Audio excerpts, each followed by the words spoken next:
Welcome to the 30th episode of Junto Club. On this milestone episode, we start with Benji teaching us to be savers, and we wonder why more Olympic Games don't force you to use your feet. For our main topic, Matt, after much research and consideration, discusses critical race theory. For any questions, comments, or if you'd like to rant on something important to you, email juntoclubpodcast@gmail.com. This is Junto Club.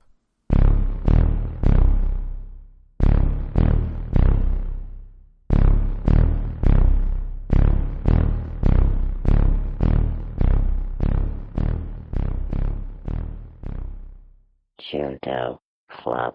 Well, welcome to the 30th meeting of the Junto Club. So in 1727, Benjamin Franklin organized a group of his friends to create a club around the idea of mutual improvement, where they discussed topics of science, philosophy, politics, and business, around his time to try to learn more and learn from each other. So we're basically copying that. We're three people who met at Georgia Tech during our PhDs. So we're trying to continue some of the discussions we had there to kind of learn more about the world and improve ourselves. So today's main topic is going to be critical race theory. It's been a thing that's been in the news a lot lately. So the primary purpose will just be to understand what it actually is. And then, of course, we'll talk about what we think about it a little bit as well. But before that, we always start with a quote from the, Benjamin Franklin himself. So Shu, take us into that. All right. Today's quote is, quote, "All things are cheap to the saving, dear to the wasteful," end quote. Any thoughts?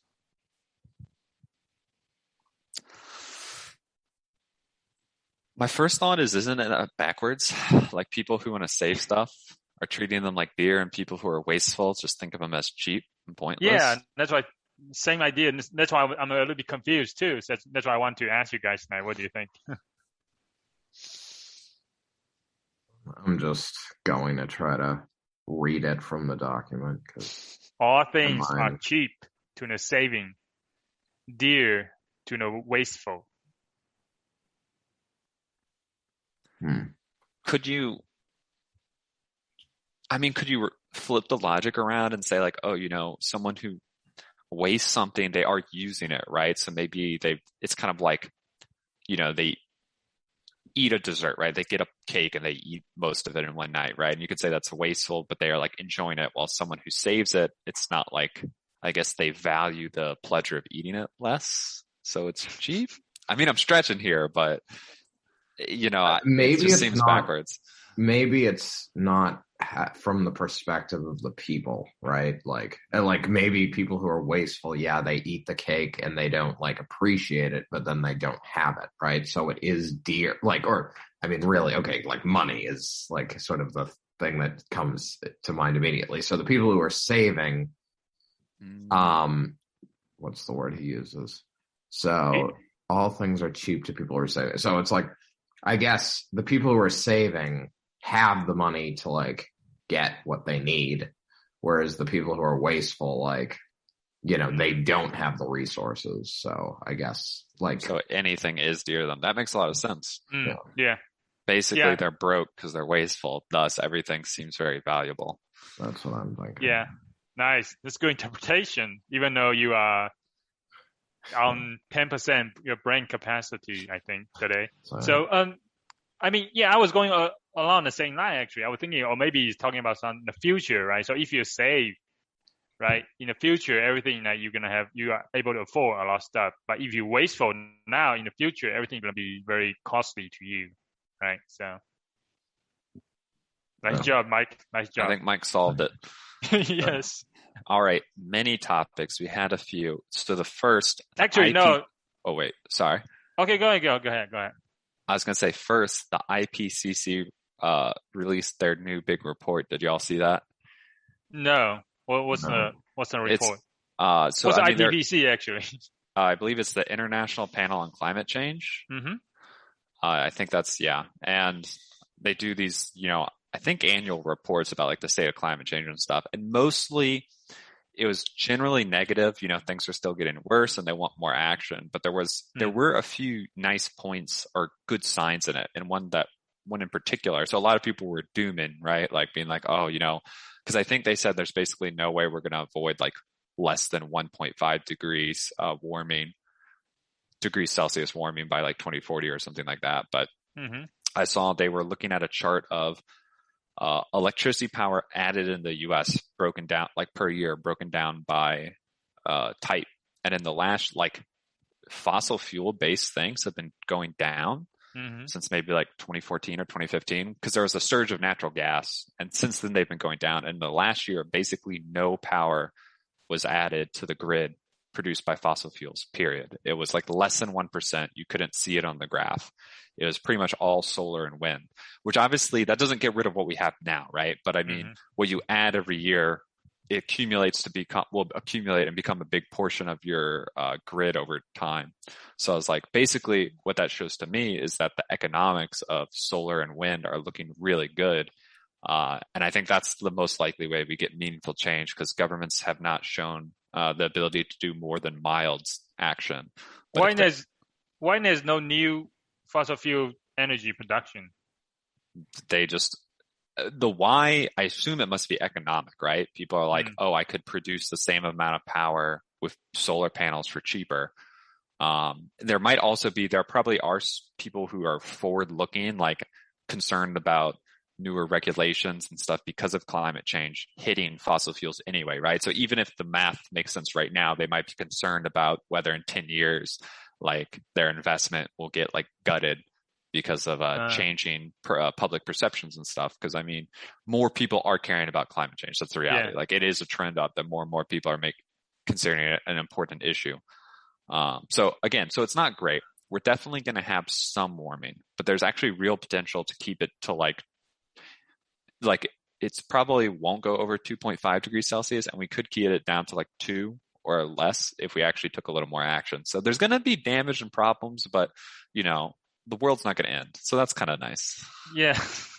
So, yeah, I thought, because originally I thought when you put it on the topic here, I thought it's because the resource of fossil fuel is maybe dwindling. So that's why we are having less new production. Well, that's an effect, because I mean, the reality is over time, it's inevitably gets harder to get more fossil fuels over time. So fracking caused a big boom in natural gas because it was a new technique for extracting it that gave us access to a bunch of natural gas we didn't have before.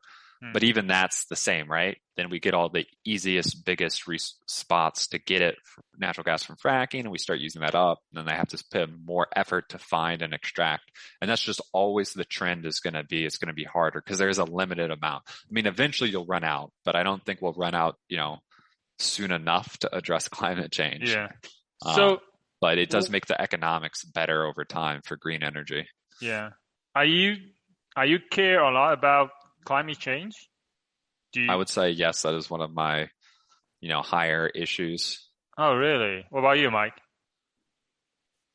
I mean, I honestly think that, I mean, it's important, but I guess I think there are like technologies coming that can help to address it. I mean, I don't know. I go back and forth depending, like, do I think money will be enough to let us destroy ourselves or not?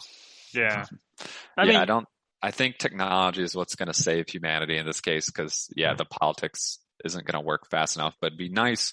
I mean, like I said, politics has done some, like governments have made a difference, because they actually, in the report, they talked about right now, I think we're aiming to around 3 degrees Celsius warming as like the kind of cutoff around 2100. But they said without any government action, they would have expected about 4.5.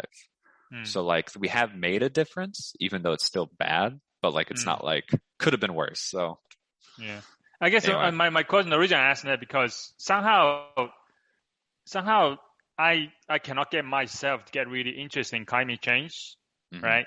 Not concerned about it. I don't know why. Maybe I'm just selfish and don't really want to think about a future generation or something in the future. It's just somehow it's just something that it's one of those things that I don't really read about or, seek out. I don't really concern about it at all. So, yeah. But that's exactly why we need people like you, Matt, to be really concerned about it. So you can do all the hard work for people like me.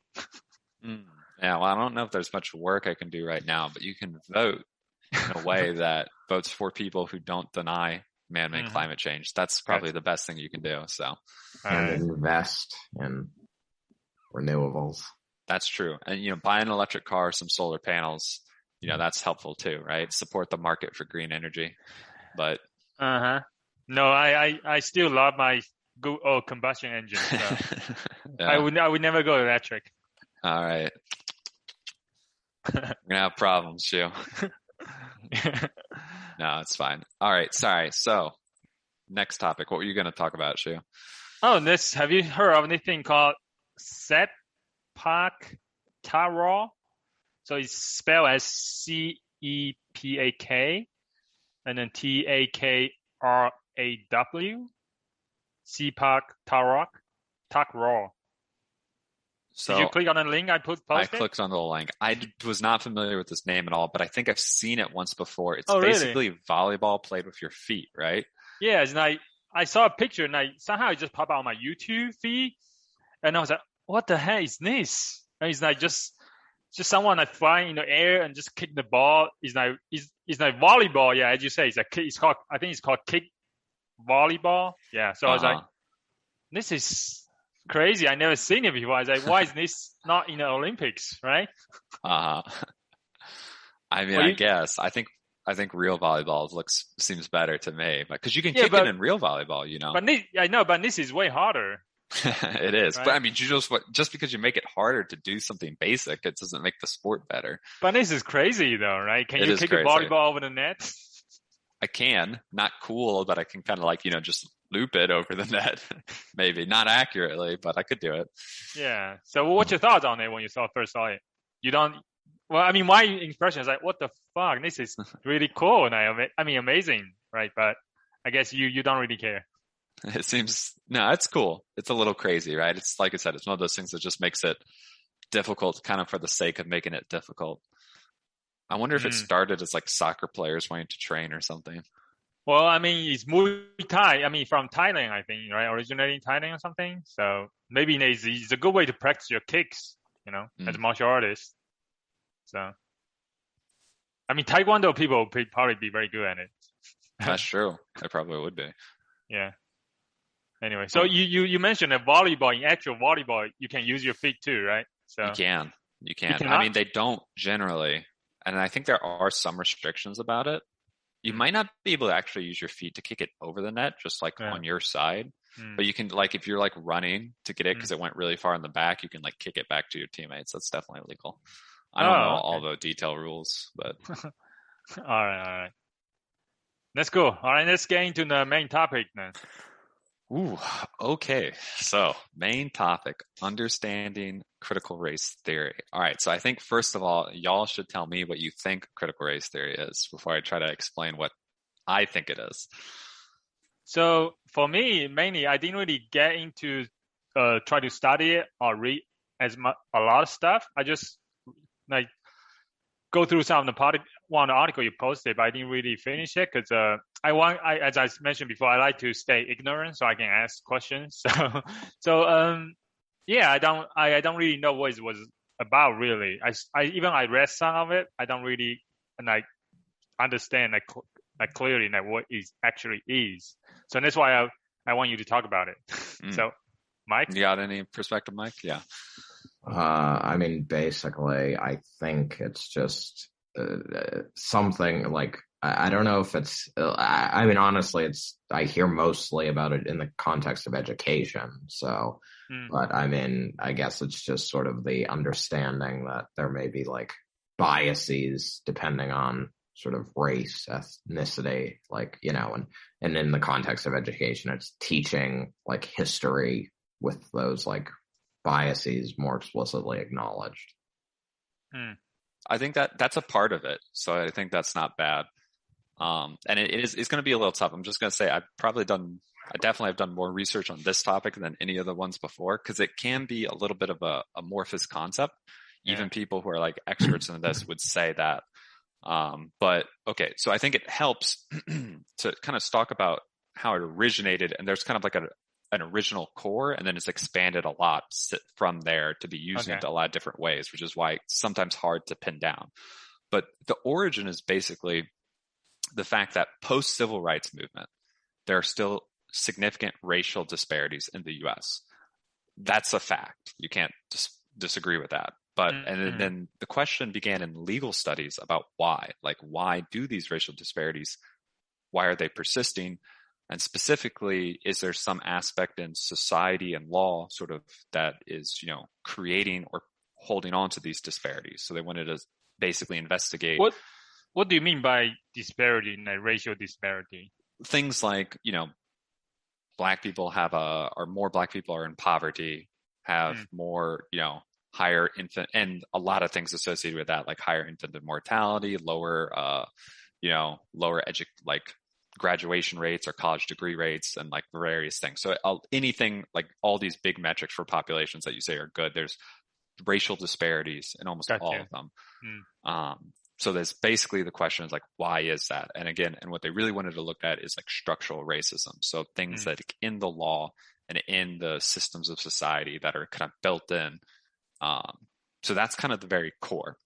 And I think that basically asking that question, I think is very reasonable and I would say it's a good thing, right? Be like, why, trying to understand why those disparities exist is going to be the first step to like actually addressing them and fixing them, right? So I don't think many people would argue against that by any means, even though later on we're going to get to some stuff that's probably more controversial. Well, you say post-Civil War, civil rights movement. Post-civil rights. So when did it actually get started? Like, approximately a year, like 1970? I think the name originated in the very early 80s, but I think they attributed some of the ideas and work before that to like the 70s. I'm trying to remember. The name came out. There was some basically like conference or seminar where Kimberly Crenshaw and a few other kind of the originators of it basically created the name at the same time, but I don't remember what year it is exactly, but it was around that time, late 70s, early 80s, I think. Who are the originators? You mentioned Kimberly. Kimberly who are they? Crenshaw. Are they like professors or what are they doing? Yeah. They're mostly legal. The very first people were largely legal professors. So people doing like the study of law. Since then it's expanded a lot into other areas. Kind of the ideas have kind of grown and extended. So you see it in a lot of like sociology, history, education. A lot of people in education want to apply it and stuff like that. So, but it started as a legal thing, which sometimes, a minor note, sometimes when I was watching some of the news reports where people are trying to talk about it, they're like, oh, critical race theory is just a niche legal study. And that's kind of, sometimes I feel like they're intentionally trying to play it down, to make it seem, but like, cause that's maybe how it started, but it's definitely expanded beyond that. And there's a lot of books on it that will say exactly that, if you read some of the big books on it, but not getting into too many details right now. So we have this original question, like, why are there racial disparities, and is there structural issues in society that are creating them? From there, then they kind of, basically ideas, they wanted to really do these analysis on different parts of society to try to answer that question. So there's some big core tenets that I will say that are very common or mostly universal within proponents and, advocates of critical race theory. First is race as a societal construct. So separate from, your ethnicity or the color of your skin, they were concerned with race as the social dynamics between groups that are assigned different races. And I mean, the law did in the past, the law explicitly addressed different racial groups in different ways, and part of that was determining who was in what racial group. So the social construct of race in terms of law definitely has like a foundation. Second principle, that American society and law has institutionalized racism built in. And this is not a question of individuals. This is what they'll say a lot, is it's not about individuals being racist in terms of like saying hateful things or doing hateful things to people of other races, but it's about the impact of systems and institutions. You mean the institution, like policies and stuff like that? Like the government is like everything from, who gets the investment into their education versus where they build a bridge or a highway, do they build up things like that? So, and we'll get into some more examples later, but it's things like that. So, or I guess the quick one is like, there's examples where they built highways in like the 60s through black neighborhoods, right? And that like disrupted the walkability and the ability for people to go between businesses and stuff, and made it generally their homes less valuable because they're right next to busy highways and exposes them more to pollution, blah, blah, blah, blah, blah. So things like that, which on the surface, you're like, it's just a highway, but then you look at like, oh wait, was this like maybe even targeted to, harm certain people? Okay.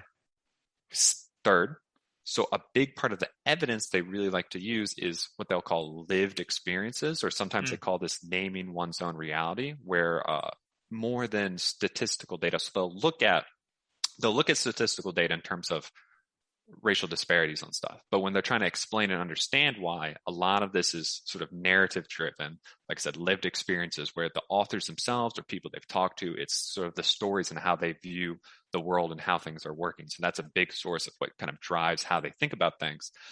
And I think a really important here, a fourth tenet, is they're very skeptical of colorblind or race neutral policies. So post civil rights, a big part of, I think the idea was integration, and color blindness was sort of like the goal, right? We put everyone together, you treat everyone the same. We're now going to be like this harmonious society. So what they'll say is, at the least, they will say, we can't be race neutral right now because, one, people can't be race neutral, and two, they'll say there's historical discrepancies that have already, been created that need to be corrected for.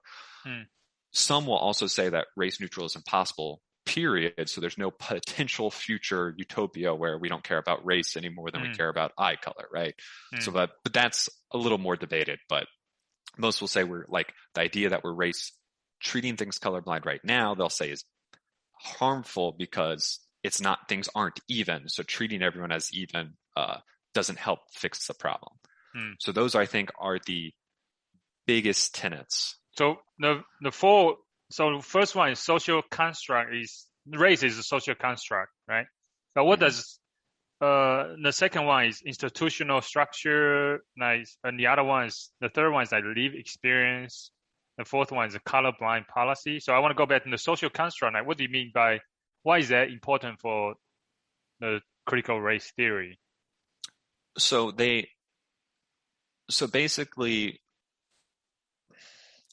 this has to do with a lot about how they think about race, because they don't think about race the same as I think people, normally use it. Because the idea is really to break races into two groups, the oppressed and the oppressors.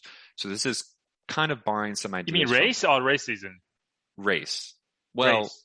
Yeah, race. So this is borrowing some ideas from Marx here. And this is not that CRT is Marxism, but it does sort of adopt some ideas from it. But, breaking things down into oppressed and oppressors. And so the key is they're concerned about the social dynamics between groups that are oppressing, or the sort of the winners in the hierarchy, and groups that are oppressed, the losers in the hierarchy. And that's the important part of race that they're concerned about. And the idea is race, what we call white and black, has changed over time. So like when Irish and Italians came over, at first they weren't considered white, but then after a little while, they kind of got integrated into the idea of who was white or not. So the idea is, they say, race as a social construct is a thing. There's definitely a social construct of race, and that's what they're concerned with. So the dynamics based on how society perceives people of different groups. This does sometimes get, again, controversial, because one thing that means they don't really care about skin color at all. So sometimes if you're, say, a black person who's basically embraces, so they'll say America is dominated by like whiteness, in the sense that it just assumes, it has kind of an assumption of white culture, white norms that are like, that's like the best and normal and whatever. And they'll say you can be a black person who's kind of fully assimilated into that, believes that, thinks that way, etc. And they'll say, okay, you might be black, but in a lot of ways they'll say you are white. Yeah. And Asian Americans are definitely thrown into this a lot. Often they'll just sort of group Asian Americans in with white people as sort of like the white group, just because, they are also generally successful, and so they're then put into the oppressor category. So that's kind of how they're viewing race. It's, again, I think it's important to say, I think there is a different way. It's a different way to use it, but like there is a social construct of race. I don't like when sometimes they say that is what race is, because obviously there's like a different element to it that most people think about, but this also exists for sure. So the tenet is the race is a social construct. So what are the people from the other side they disagree with this, what's their view on race as social construct? I'm assuming that people like more conservative people maybe like people like try to ban like critical theories like education right now, right? So what do they see race as if it's not social construct? Well, I think the other side mainly takes a biological view of it, right? Like ethnicities. I mean, ethnicities exist, right? And I mean, you can have a 23andMe, sorry, not 26. You can have a 23andMe test and I'll tell you where your ethnic heritage is using your DNA stuff. So they'll say, race is basically a grouping of ethnicities together that's, more biological. And obviously that's a very inaccurate and loose grouping that's more based on visibility than, actual DNA, right? Because it's not accurate for sure. But yeah, anyway, so that's sort of other perspective. Pushes race more, tries to find more concrete terms for it, which definitely has some inaccuracies in how that's used. But yeah, so sometimes I guess I do get confused about like the race and ethnic groups, right? To me, right, race and like ethnic group I feel like they're the same thing, right? But you are just telling me that it's not. So what exactly is ethnic group? I guess you say ethnic group is based on like DNA stuff. I think ethnicities is more concretely. Okay, I should have Googled this. I didn't research this, but I believe ethnicity is much more concretely based on like your heritage, right? So like, there's different groups of people have different heritage, literally different DNA. Gotcha. But I think most people just use race and ethnic as a like race as just a general categorization on like different kind of people, right? Based on their ethnic. So I mean, personally, I think I guess I use it very commonly. So people like me, like most people don't really study as much as other people, and they would just use the same thing, right? Yeah. Yeah. So no, and I agree. And I think it's just about a lot of this originated in an academic field where they sort of, define terms in a way that's not how normal their casual usage. Yeah. And I think it's just recognizing that, okay, this term can be used in more than one way, and it means they're somewhat related, but they mean different things, right? Okay. Even if they're connected to the same idea, I guess, but they mean different things. So so in this discussion, we're going to be using race as the social construct of race, because what you say race is specifically semantics, right? But there is a social construct attached to race that exists. Based on critical race theory, and that's what they believe. Yeah. Well, yeah. I mean, that is what they believe, and I think that's something that's hard to argue against. You're pretty much wrong if you want to say that's not true. That exists. Now, whether you say that is what race fundamentally is, again, that's a little bit semantics, but the social construct exists. All right. So those are some of the big tenets. But can I go into number 3 before you go on? So you say lived experience. Now, what does that mean actually? I mean, you say lived experience. What do you mean by as a core source of evidence? What does that mean?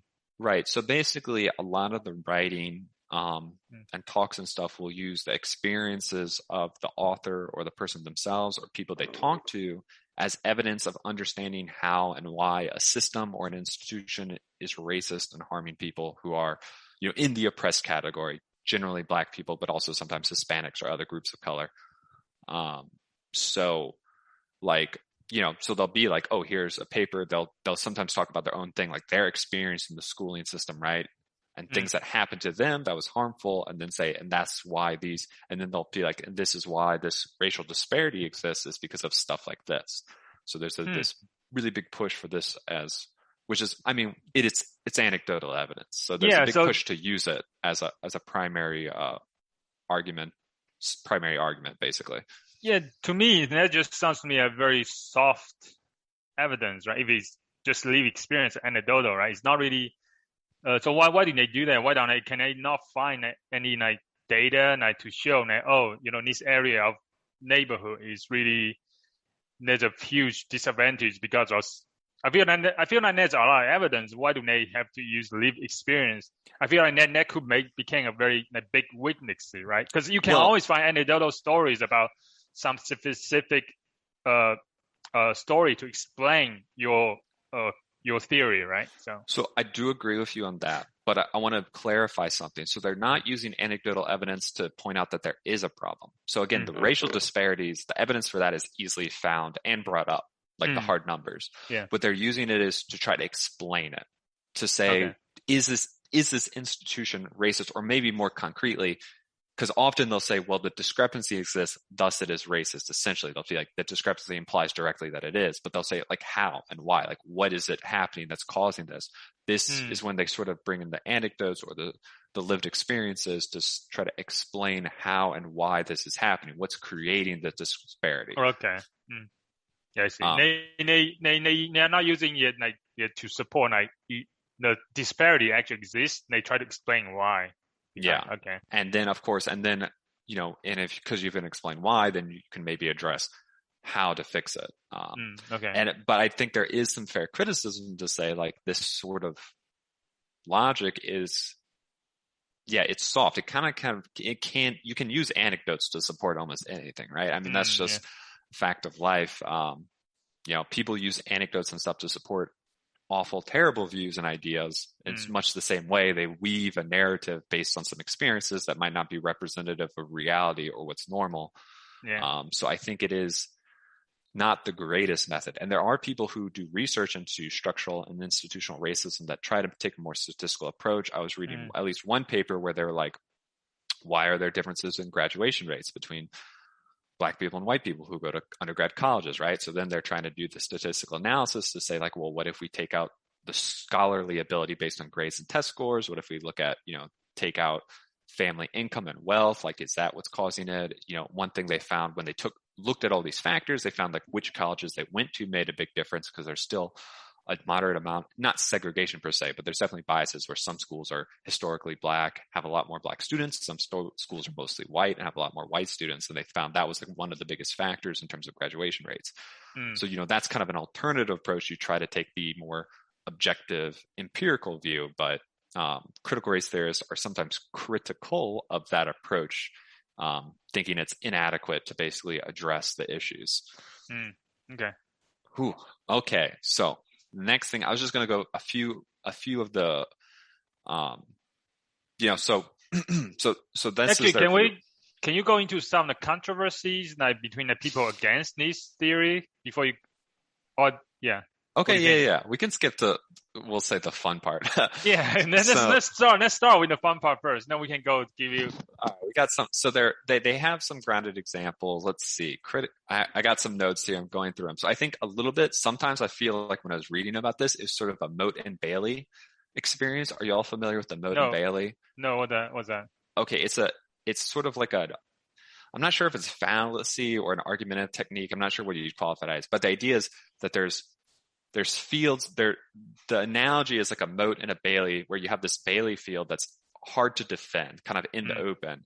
And then you can retreat behind your moat to sort of your castle to where it's safe, easy to defend. So this is used in like arguments and debates where they say you'll present, people will say something that's attacked easily. And when they're attacked, they'll be like, retreat to a more reasonable, defensible position. But as soon as you're not like, debating with them or being critical, they, then go back to sort of the less defendable thing. And I sometimes have felt like a little bit reading some of this stuff, because you'll have some of the academics, some of the course who will say things that are very, seem very reasonable, very true, good insights. And then, but some of the applications, you're like, I can't believe that stem from this way of thinking, these analysis, this approach seem crazy. For example, you're talking about the proponents of the critical race theory. Yeah. Or people who are trying to apply it. For example, this is actually something I was just looking at in Atlanta a few days ago. Someone, a Black woman, is suing her school because she found out she wanted to know, she was trying to find the best teacher for her second grade daughter. So she's trying to find the teacher who's like best fits her daughter's learning style.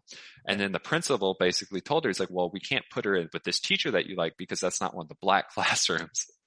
And she's like, what? Like, what are you talking about? Like, you can't have a Black classroom. But basically the Black principal. What school is this? some school in Atlanta. You can Google it. I got the link to the news article in our document that people can't see. I mean, it sounds a little crazy, right? And this is what the mom said. She's basically like, I couldn't believe what I just heard. But the idea is the black principal basically wanted to basically they said they wanted to create a community between the students of color, so they're going to put them all in the same class.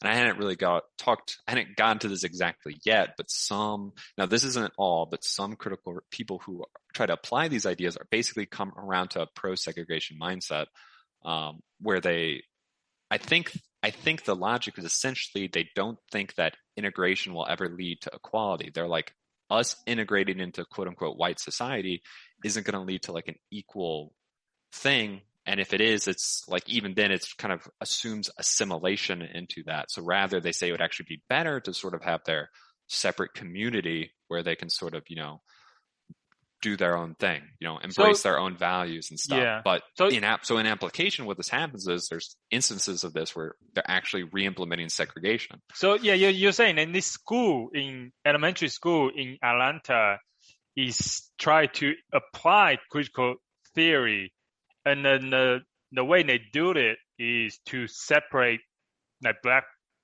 kids into black classes. Yeah. Exactly. The way I would say it is some people who write on critical race theory argue for basically racial separation. Basically what they want to say is, so remember, I mentioned, okay, their assumption is that American institutions are inherently racist, right? They're imbued with systemic racism. Okay. So so an alternative is essentially to create their own separate institutions and systems via basically segregating again, to create their own thing. So, and this gets applied in different ways. And I mean, on one hand, I don't think the principal was like, this is CRT that I'm doing. Like, he didn't state it exactly, but it's pretty clear. You can see the lines of like, the authors, the people who write on this stuff, the logic and reasoning as it gets applied. This clearly comes from the same, stems from the same origin. But as I said, it's an amorphous concept because there's definitely going to be people who advocate for CRT who are like, this is terrible. We shouldn't do that. And they're not lying. They're not tricking you. It's just that it is a very amorphous idea that can be applied in a lot of ways to mean a lot of things. But the reality is, it seems many of the applications turn into things that are kind of terrible. Or at least a lot of the applications I've seen. Of course, it's more easy to see the stuff that generates controversy, right? But this is not just like one elementary school. I know there's some reporter who was looking at corporations, and a lot of them are doing diversity training, sort of basing off ideas from here, and they do segregate their employees that are training based on their race now. And that's maybe less extreme than in elementary school. Hold on, it's actually... Hold on, I just found out it's Mary Lynn Elementary School. Actually, I actually taught martial arts there, like after school program. Oh yeah? I know exactly where it is, but yeah, everybody was very nice in that school, but I don't know why. But anyway, it's a nice school actually. Mm-hmm. I mean, it's not like I said, like I believe it was the principal who did this was black themselves. It's not like they were trying to hurt black children. I think, and honestly, I think what they believe they're doing something good for them. Now, whether you think that is good or not is obviously a very controversial idea. Yeah. So that is some of the controversies we see, coming out for how this stuff is applied. It's interesting how they do it because if in that Mary Lynn school, I think it was majority, and I see it's majority white actually. I think when I was like helping teaching a martial art class, karate class, I didn't really see many like black students. So I think it looked like, based on what they said, there were going to be 6 classes and 2 of them were going to be black classes. So that's roughly the ratio. And then the mom was complaining. She's like, so, my child only gets the option of 2 teachers because she's black. Yeah. Which is a fair complaint, but someone else might argue, does it benefit the student to be around, other people of color predominantly? Yeah. Some people would say it will, some people say it won't.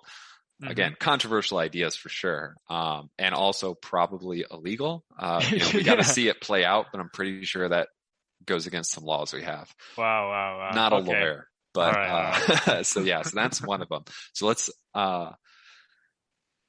all right, I'll go into what I thought was this was definitely the thing that the most kind of threw me for a loop because I couldn't believe it when I read it. So the National Museum of African American History and Culture. Yeah. They put out a poster on, let's see, I'm pulling up the example, the poster of assumptions of whiteness and white culture in the United States. So what they're trying to do, and again, this is one of the ideas in critical race theory, is that, you have these things are sort of built into our society, and we have to like kind of analyze them and address them, root them out, et cetera, understand them, because they create implicit biases and stuff like that, which is fine on the surface. But so in the poster about white culture, they mention things like assigning to white culture things like rational thinking, hard work, and I believe there's something on valuing education as well. Okay. Which is just, I mean, it hurts. It almost hurts to say, right? Because I'm like, this is like just the same thing I've seen white supremacists basically say, just like reframed. I was watching, like quite literally, I was watching Dr. Trisha Rose is a sociologist. So I was watching a presentation from her on structural racism. And she kind of like, basically she was talking about, okay, the disparities exist. And there's two theories why these disparities exist. One was structural racism. It's systemic. Things like hiring discrimination, differences in opportunities, social networks, you know people, they get you in, your dad knows someone, he gets you a job. The other view was that it's individual, that the racial disparities come from individual actions, so culture, behavior, etc. And this is something you'll see from the right. Sometimes they'll be like, oh, the problem, why are there more poor black people? It's because their behavior, they don't value education or hard work or something like white people do. And that's so a portion of CRT is said, it fights against that. So they say that's nonsense. Let's look at the systemic issues that are causing this problem. But then you sort of got this loop back where some people are like, well, actually, like this stuff is white culture, and this is white culture that's embedded, because it's a little mind blowing when I read that. Well, why is it mind blowing? What do you mean by? Do you mean like what the poster says? Classify white culture as value education, hardworking, rational stuff. What's wrong There's with that? other things too. There is a list. Well, I think the implication is that would mean black culture doesn't value this, right? I mean, what's the purpose? What's the purpose of the poster National Museum of African American History and Culture? Why didn't they post that? What's the purpose of the poster? It was trying to look at sort of white dominant culture and how their sort of traditions and attitudes have been normalized or considered standard practice in the United States. So they try to educate people about white culture, and that's how they describe white culture. And they kind of, assuming the Museum of African American History, they actually support this description of white culture, right? Well, I mean, they put the poster out, and then it was taken back after the controversy. But okay, what was the controversy? People were like, "This is super racist." Who are the people? Like, I think most of it was conservatives and right-leaning people, but I'm sure there's some left-leaning people who are also like, "This is not what we want to be saying or what we're trying to say." Well, what are the conservatives like? What do they don't like about the poster? I mean, what do they say is a racist? Like, about that, hard work is part of white culture. Okay. So they say things like that.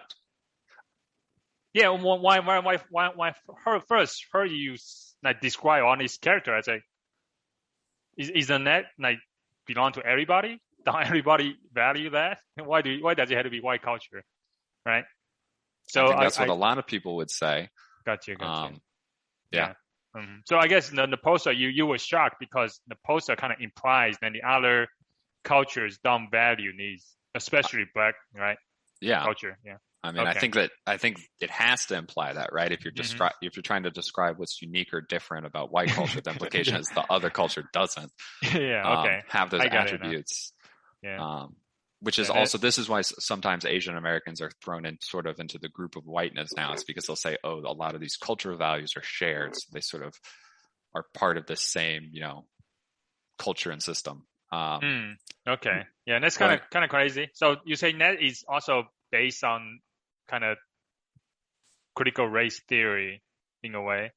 I would definitely say that is sort of one of the outshoots of how people think and talk about it, right? Because it kind of the steps from, okay, we assume there's like systemic racism built into these institutions, our law, our society, whatever, and then they're saying, oh, there's also just, it's not just about the laws, but it's about the assumptions and the cultural assumptions and values and stuff built into these institutions. And then they're like, well, let's identify these, and say what these are, which up to some point seems reasonable. But again, it's sort of then when you work back to saying, what I think a lot of it was opposed to was a lot of the original stuff is like, hey, like these racial disparities are not just because Black people don't work as hard. There's like systemic issues. But then if you go back to the systemic issues is society values hard work. And that's, something about whiteness and not just a human thing.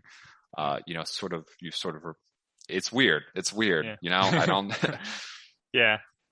But I mean, these are some of the most extreme examples there, and there are definitely extreme examples of how it's applied. I think a more moderate example is, maybe a more enlightening example comes from a paper called Toward a Critical Race Theory of Education. So this is probably one of the most cited papers on critical race theory, period. Like 7,000 something, so a big one. And they talk about critical race theory and how it applies in education. And there's good paper. You can learn a lot from it. But there's one passage I wanted to talk about in specific where they said, while some might argue that poor children, regardless of race, do worse in school, and the high proportion of African-American poor contributes to their dismal school performance, we argue that the cause of their poverty, in conjunction with the condition of their schools and schooling, is institutional and structural racism. Now, this I think, is a really interesting part that sort of maybe can help understand the difference in viewpoint. So I think it's well known that the school system is set up in America kind of screws poor people over. You use property taxes to fund this local school systems, which means wealthy people get a lot more funding for their public schools than poor people do. So this obviously can help propagate poverty. It's one of the things. There's lots of things that help propagate poverty, but this is one of them, right? Poor public schools in poor areas are much less funded, along with the other issues that they have beyond funding.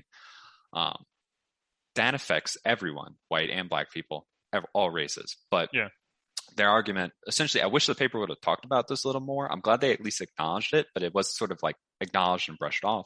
They're saying, well, because of historical reasons, the historical disadvantages that were very real and very racist, have made more Black people be in poverty. Anything that basically things that hurt people in poverty more than are racist.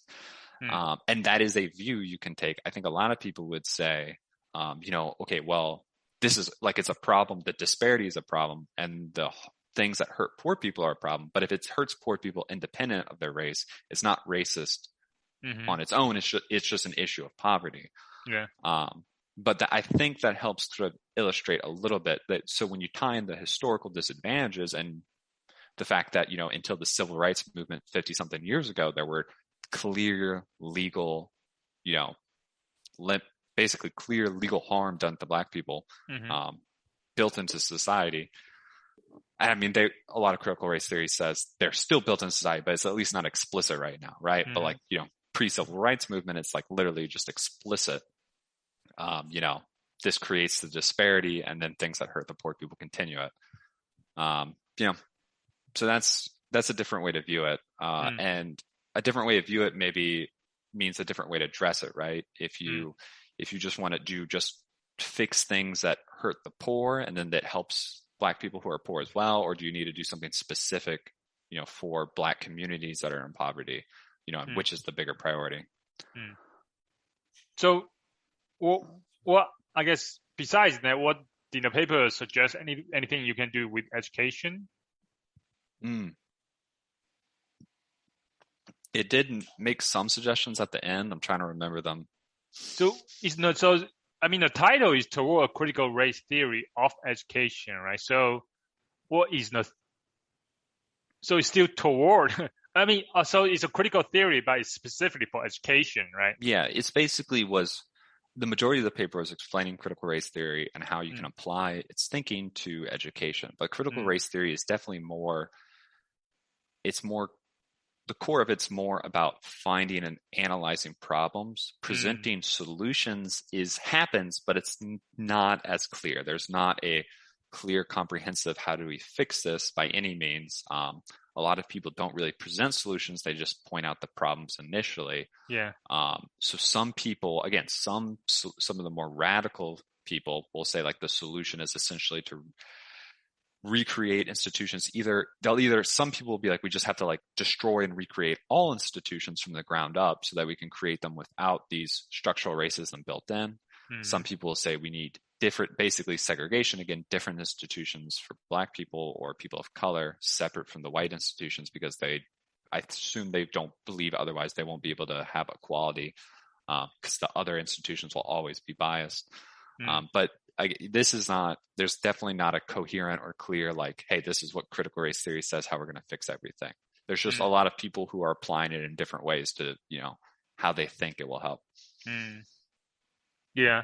I mean, another example, you're talking about like Black classes earlier, right?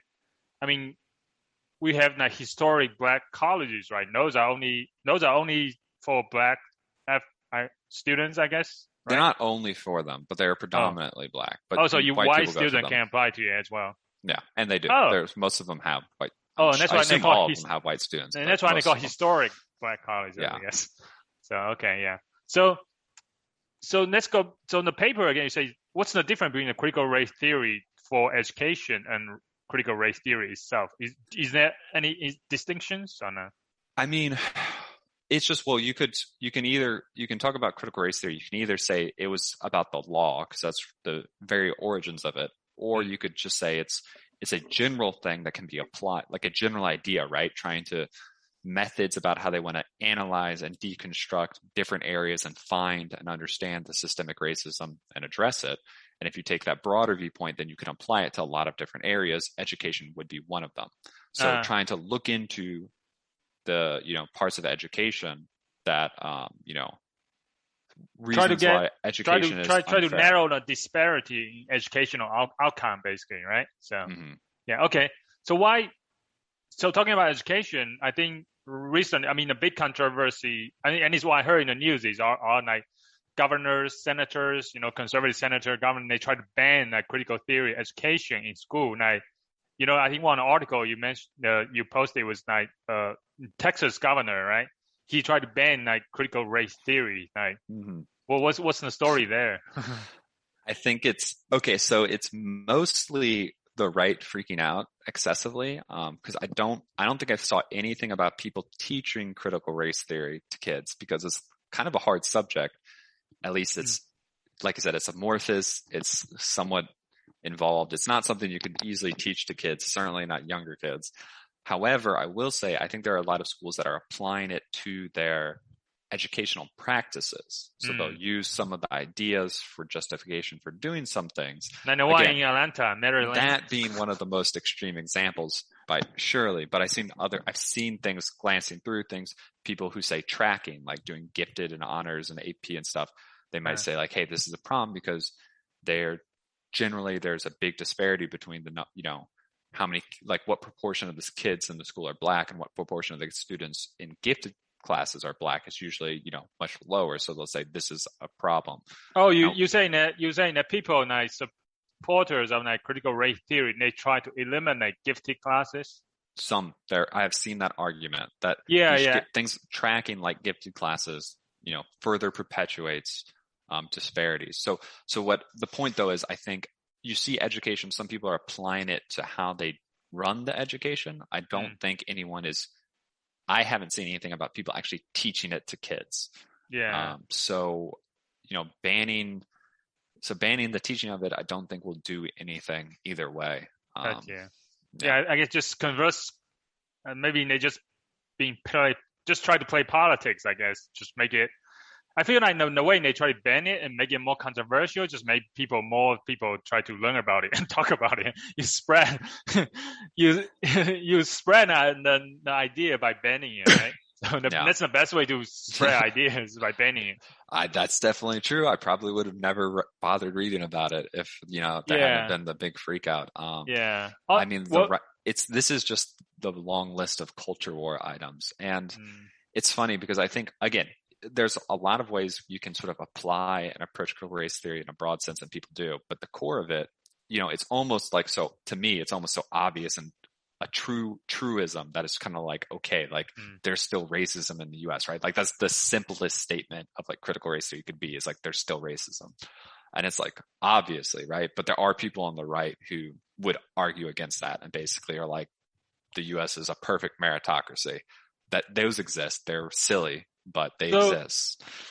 So what's your thoughts on the people that try to get rid of the gifted classes?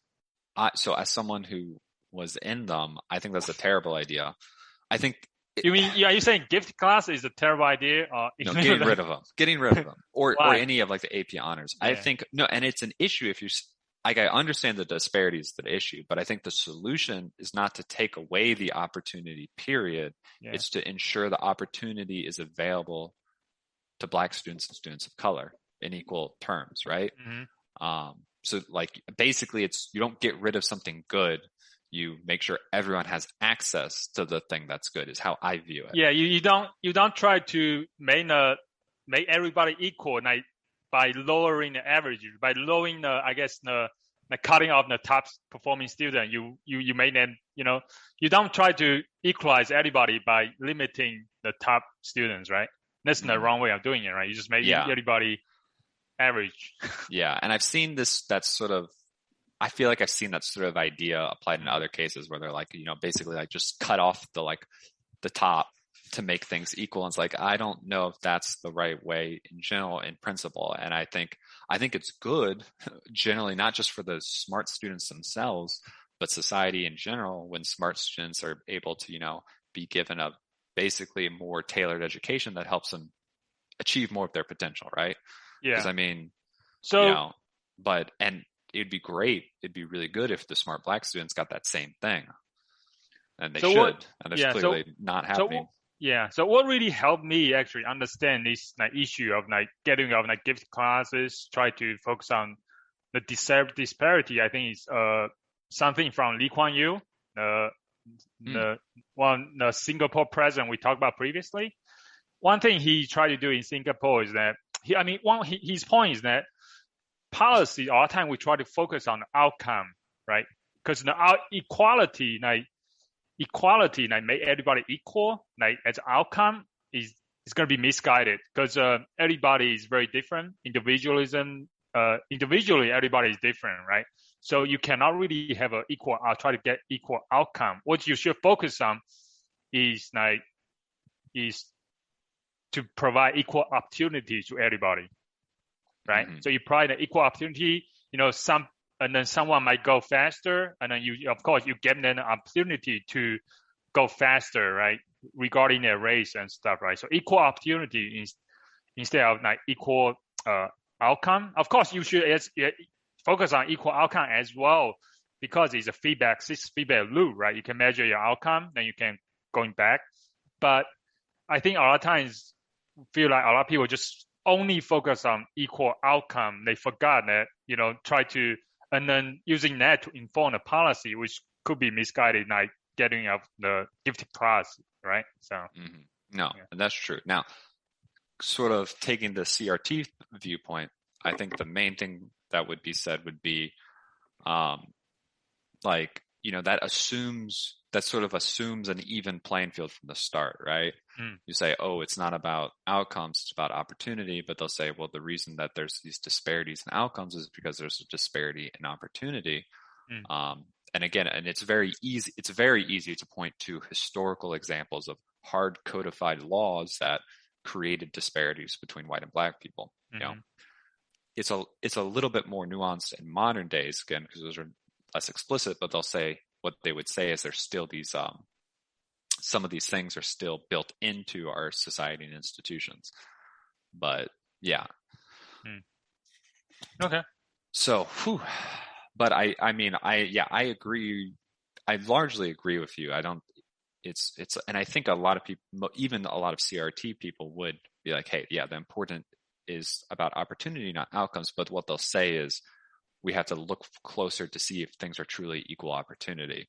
And I think a big part of that is carrying these historical disadvantages. If your family was legally discriminated against, you started behind because they were poor, less educated, etc., than the other guy's family who benefited during that time. So they had parents who were better off and could do more for them, giving them a head start. And they would say that's not equal opportunity. Yeah. American is a special case, right? Sometimes you kind of need to focus on the equal outcome, right? Because historically, people have been very,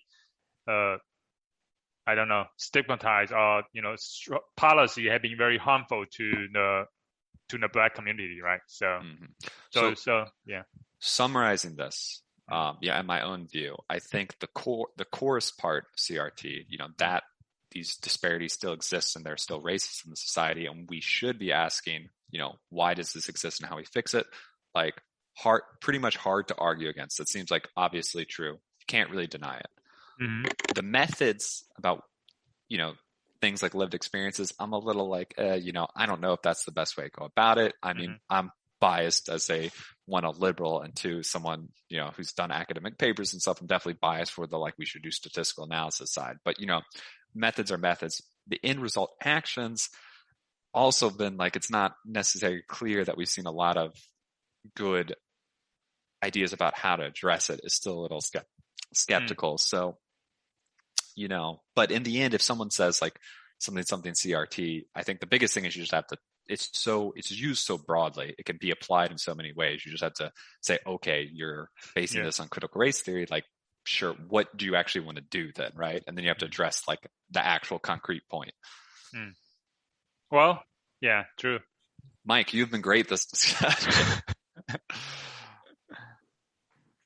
Yes.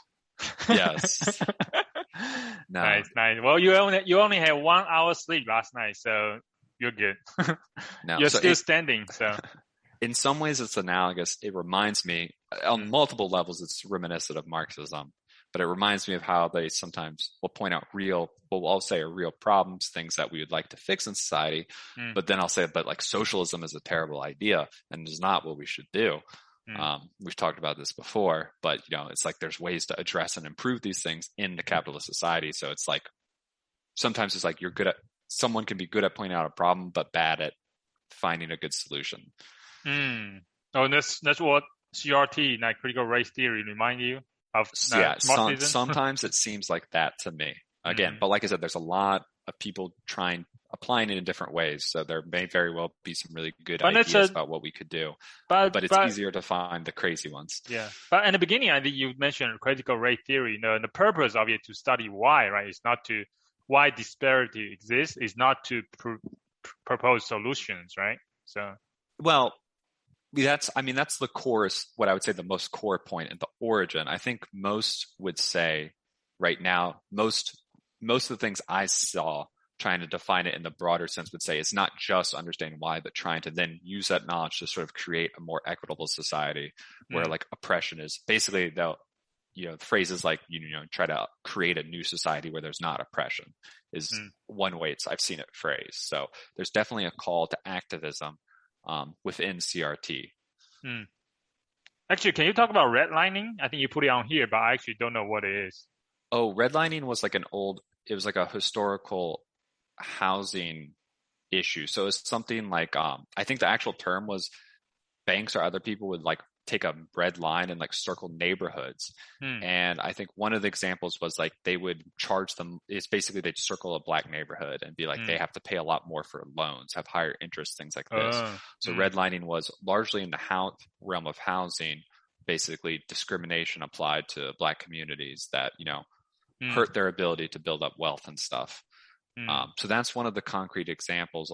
That's one of the concrete examples from the not too far off past of how things really, were very explicitly damaging to the Black community. Gotcha. Ooh. So yeah. So do you feel like, so I mean, I feel this was a lot. Yeah. And again, it's hard because it is a little bit of a broad concept that's kind of being used in a lot of ways, but do you feel like you got a grasp, a feel about how they view things and how it works? Yeah. So yeah, sometimes we need to, again, kind of separate the theory, like, because I feel like it's almost like everybody became very popular. So some of the people that using it, applying it can be misguided, but it doesn't mean the theory is bad itself, right? Is it fair to say? That's something fair to say. Not the principle in Maryland, right? So. Yeah. Yeah. Well, yeah.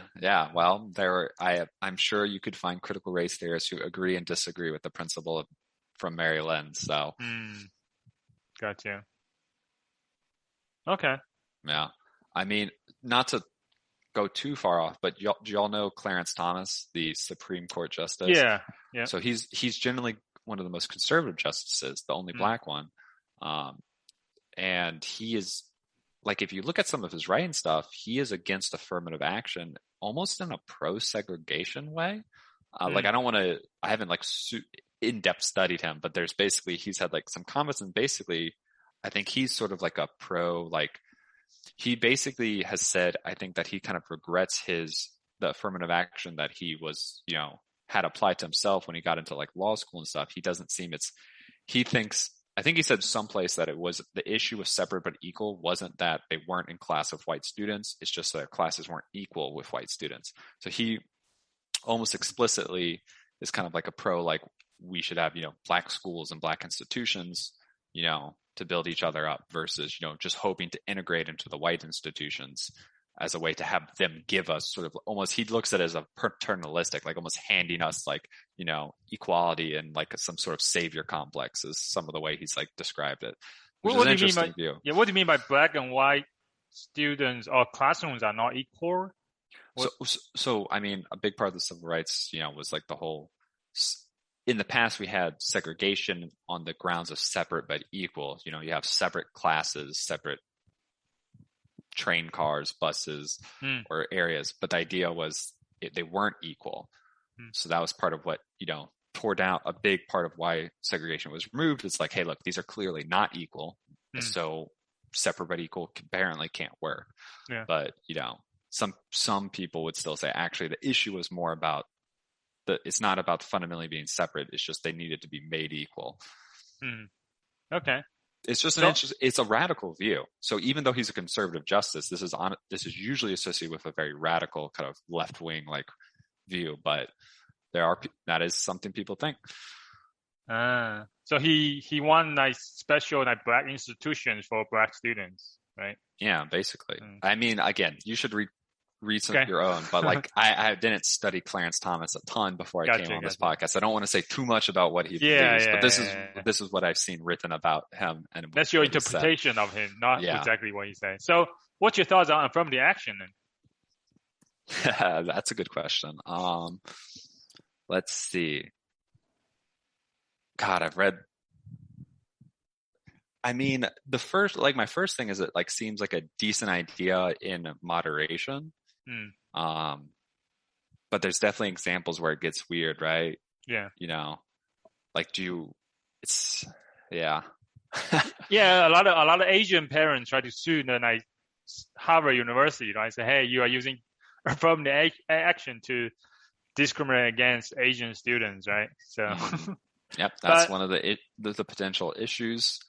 Yeah, for me, affirmative action is kind of weird, right? Because it's actually based on race, right? So you basically discriminate, even though you try to advantage one group of students, you're still using race as a something to make a decision. That means you are actually discriminate against one race and then the other, right? So you're actually using race to discriminate between different students, right? So that is racism in a way, right? So from the action, but I do also understand that the idea is try to solve the disparity where because one race had been disadvantaged for a long time, right? It's almost like a reparation in a way, I guess. Right? I think, I think you precisely nailed it. I think a fair way to call it that most people would agree is that it's an imperfect solution to a real problem. And then people could debate about how imperfect it is, and whether it's worth, like it's not ideal, but worth extending more, if it's more problematic. I've seen at least some people say, some of people who study CRT and support it mention that, like affirmative action often helps people who are already well off, and doesn't focus. It's not radical enough in the sense that it doesn't focus on, the high level of, Black people in poverty, because they're not going to Yale Law School or whatever. But, if you're already going to Yale Law School, you're already in a good position, right? Like clearly you have succeeded in society to a reasonable degree. If you have the potential to go to Yale Law School, you've graduated from college, you've gotten good grades, and you have a lot of, societal advantages already built in because of that. So it's not that it doesn't help Black people, but is it helping the ones who are most in need? So, I mean, that's one argument I saw talking about this. But yeah, in the end, like it's an imperfect solution for real historical disparities. And I'm a man of pragmatism, so I don't want to say, anything that's imperfect we can't do. Yeah. But, probably it'd be better to say, could we replace it with something better, take an approach that is better before we just remove it entirely? But still used in moderation, right? Like you don't want to have Asian quotas where colleges don't allow more Asian people in because they're, study too hard and whatnot. That doesn't feel good, right? That seems wrong. Well, yeah, Asian quota is kind of interesting because especially California, where one time I walked into a Starbucks, everybody in there is Asian. I was like, what the hell is going on? This is not an American I know. Yeah, and you're going to be going to California a little while now, right? Anyway. So you got to get used to it. Yeah. So yeah, that's good. I think that gave me a pretty good understanding of critical race theory. So that's good. I hope it gives you enough foundations to like be able to understand the viewpoint. Even if people apply it in different ways, you can be like, okay, I get where you're coming from. And, you can understand and address what they're saying or what they want to do, versus just being like, what the heck? Because like I said, a lot of this, I mean, if you use the terms like when you're using race and racism in a different way than it's commonly used in speech, people get confused and are like, what the heck are you talking about, right? Just sometimes people talk past each other just because of the semantics.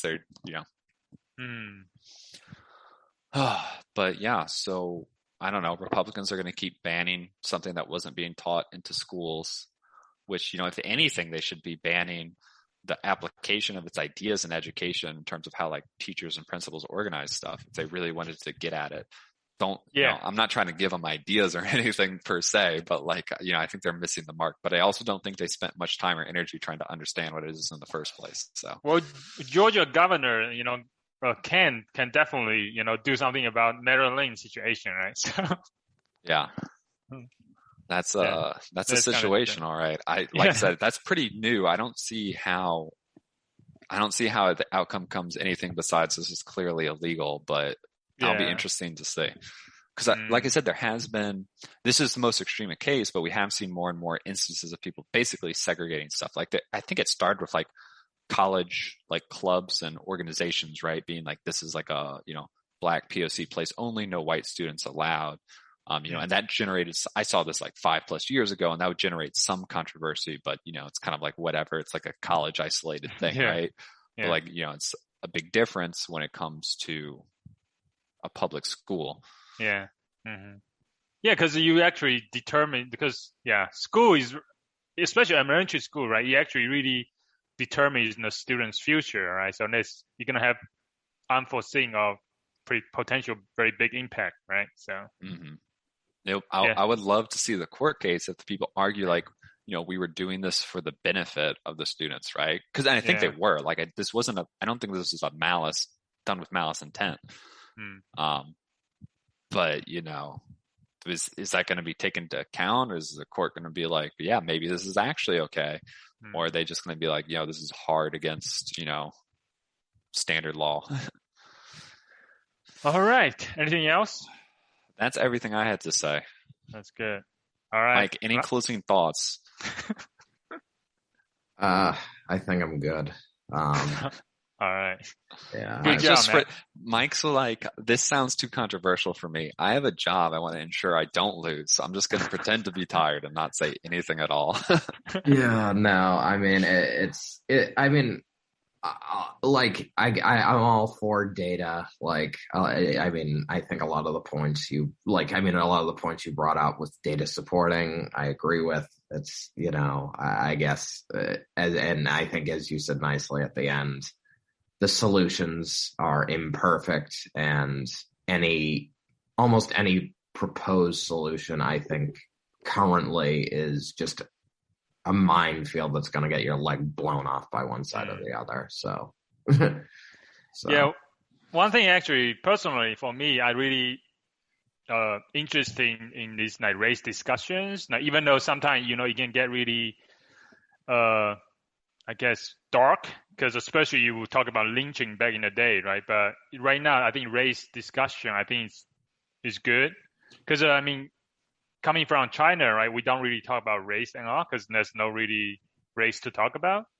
And even though in China, like, you see, when you don't have a race specifically, right, but you still have one group of people like discriminate against another group from different cities, right, or different regions, right. So even though if you like in the future, if you remove race, the idea of race or racism from United States, right, I think you're still gonna have people like discriminate against the other. So I feel like it's almost an evolution. It's human instinct, right, to form groups, right, and to feel that, to be proud of your group, that you are superior than the other group, right. And that's kind of human nature, human evolution, try to do that. So, but yeah, anyway, so I don't think we can really human tribalism episode. Yeah. That's right. I don't think we can really remove the discrimination of one group from the other, but I think we can. It's good that the discussion is good, and then yeah. Yeah, well, that's why some of the most. Oh, mic cut off? No, he just went off. Okay.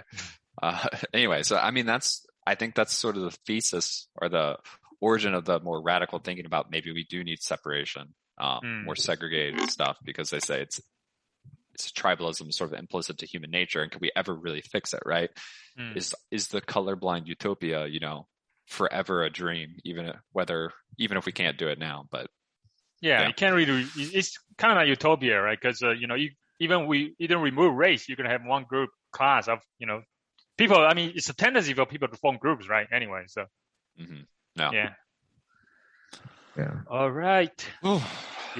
Mike, you want to give us the last word and take offline? I can.